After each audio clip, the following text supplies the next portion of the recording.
خواتین و حضرات، آج ایک بار پھر ہم ایک ایسے کیس پر بات کرنے جا رہے ہیں جس نے پورے پاکستان کو جھنجھوڑ کر رکھ دیا تھا۔ ایک 17 سالہ معصوم معروف ٹک ٹاکر ثنا یوسف، جس کا قصور صرف یہ تھا کہ اس نے انکار کیا،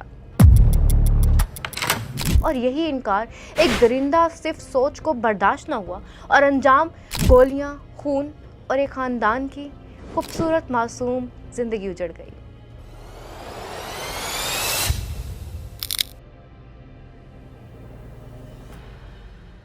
یہ صرف ایک قتل نہیں، نو مینس نو کی توہین ہے۔ یہ سوچ کا قتل ہے جو عورت کے انکار کو جرم سمجھتی ہے، اور آج عدالت میں ہونے والی کارروائی نے ایک بار پھر یہ ثابت کیا کہ قانون حرکت میں ہے اور ایسے لوگ نہیں بچ سکیں گے۔ امید کرتے ہیں کہ فیصلہ بھی ایسا ہی ہو کہ جو ہمیں مایوس نہ کرے۔ اسلام آباد میں ثنا یوسف قتل کیس کی تازہ سماعت میں اہم پیش رفت ہوئی۔ ایڈیشنل ڈسٹرکٹ اینڈ سیشن جج محمد افضل مجوکا نے کیس کی سماعت کی، جہاں استغاثہ کے ایک اور گواہ کا بیان ریکارڈ کیا گیا۔ سرکاری وکیل راجہ نوید حسین کیانی عدالت میں پیش ہوئے اور استغاثہ نے اپنے شواہد کو مزید مضبوط بنایا۔ عدالت میں تمام مال مقدمہ جمع کرا دیا گیا ہے، جس میں تفتیش، شواہد اور قتل سے متعلق اہم ریکارڈ شامل ہیں۔ عدالت نے کیس کی آئندہ سماعت 10 فروری تک ملتوی کر دی ہے، جہاں مزید گواہان کے بیانات قلم بند کیے جائیں گے۔ یہ واضح پیغام ہے کہ کیس کو آگے بڑھایا جا رہا ہے، تاخیر نہیں، انصاف کی طرف پیش قدمی ہو رہی ہے۔ ناظرین، سماعت سے پہلے ایک اور چونکا دینے والا انکشاف ہوا۔ ملزم کو مبینہ طور پر قتل کی دھمکیاں ملنے کا معاملہ سامنے آیا۔ کمرہ عدالت سے مشتبہ لڑکا اسامہ نامی گرفتار کر لیا گیا۔ ملزم کے وکیل نے بتایا کہ انہیں کہا گیا کہ تمہارے قتل کی سپاری لے لی گئی ہے۔ الزام ہے کہ مشتبہ لڑکے نے ملزم کے بہنوئی کو دھمکی کی پرچی دی ہے۔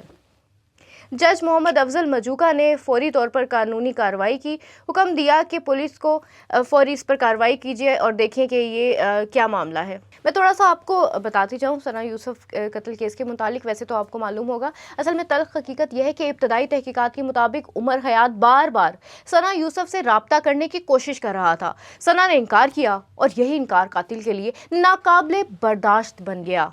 یہاں ہمیں بات واضح کرنی ہے کہ نو مینس نو، انکار کا مطلب انکار ہی ہوتا ہے۔ کسی لڑکی، کسی عورت، کسی انسان کو مجبور کرنے کا کسی کو کوئی حق نہیں۔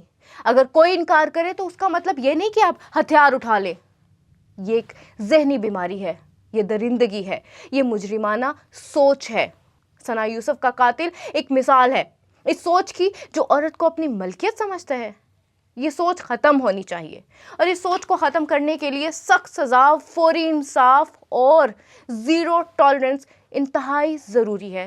نوجوانوں، محبت زبردستی نہیں ہوتی، رشتہ جبر سے نہیں بنتا، اور انکار پر تشدد یہ محبت نہیں ہے، یہ جرم ہے۔ ثنا یوسف کا خون ہم سب پر سوال ہے۔ کیا ہم درندہ صرف سوچ کے خلاف کھڑے ہوں گے؟ کیا ہم قانون کی بالادستی کو مضبوط کریں گے؟ ریاست کو بھی پیغام دینا چاہوں گی کہ مجرم کو مثالی سزا دی جائے، تاکہ آئندہ کوئی درندہ کسی اور ثنا پر گولی چلانے کی ہمت نہ کرے۔